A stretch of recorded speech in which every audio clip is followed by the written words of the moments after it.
Hello, friends. It's great to be back with you again. Let us see what Samarth Ramdas Swami has said in his 173rd shloka. Swarūpī udelā ahaṅkāra rāho Teṇe sarva āchhādile vyoma pāho Diśā pāhatā niśā vāḍhatāhe Viveke vicāre vivaṅcuni pāhe. When the ego rises in the real self awareness, it covers the whole view of the space like Rahu. It keeps on spreading the darkness in every direction. We should use our discrimination thoughtfully for the distinction. In the ancient times, the understanding about the eclipses was that they happen due to swallowing of the sun and moon by two of the Navagrahas, Rahu and Ketu. The remaining seven heavenly bodies are the Surya, Sun, the Moon, Chandra, the five planets visible to the naked eye, Mercury, Buddha, Venus, Shukra, Mars, Mangal, Jupiter, Guru, and Saturn, which is Shani. The two invisible heavenly bodies are Rahu and Ketu. They are the imaginary points of intersection of the elliptical paths of the sun and the moon and are called shadow planets. Out of these two, the Rahu, which is the north node, is responsible for causing the eclipse of the sun. When the moon is very near to this intersection point on its elliptical path, on a new moon day, Amavasya, sun, moon, and earth align exactly in a straight line as seen from the earth, which causes the shadow of the moon falling on the earth and causing the sunlight to be blocked completely, effectively causing the solar eclipse. This phenomenon in the ancient times was presumed to be caused by Rahu swallowing the sun. In this shloka, Samarth Ramdas Swami compares Rahu with the ego within us.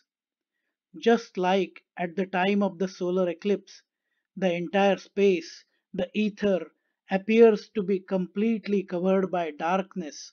In the same way, when the ego rises within us, it engulfs the real self completely. In whichever direction we see, it seems like the night is taking over the day. Here, the night is equivalent to the ignorance caused by the ego. All the time, our ego is forcing us to always think about ourselves, our status, our achievements, our work, and so on. Our true self, the Atma, thus gets hidden behind this enormous circle of ego we create around ourselves. It creates a veil behind which the real self resides. It is always there but gets hidden. This veil is that of the ignorance which needs to be removed by using our discernment and discrimination. Another example we can look at is when the clouds or fog covers the sun. It is just a veil as we see from the ground. The lowest part of the Earth's atmosphere is called troposphere. Starting at the ground level, it extends upward to about 10 kilometers, which is about 33,000 feet above the sea level. We humans live in this troposphere, and nearly all weather occurs in this lowest layer, including the fog and the clouds. Just above that is the stratosphere. The airplanes fly at the start of this stratosphere, and hence, when we are in the airplane, we see the clouds beneath us. At that level, sun is always visible in the daytime due to the absence of fog or clouds. For us from the ground, it appears that the clouds are hiding the sun, but it is always there. We just cannot see it. Same is the case with our ego. We cannot see our real self due to the fog created by our own ego around it. Samarth Ramdas Swami says that we need to use our discrimination and very thoughtfully identify the distinction between the real self and the ego. Then we need to clear the fog created by our ego, which means we need to start getting rid of our ego. It takes time, but once we are able to conquer over our ego, we can connect to our real self.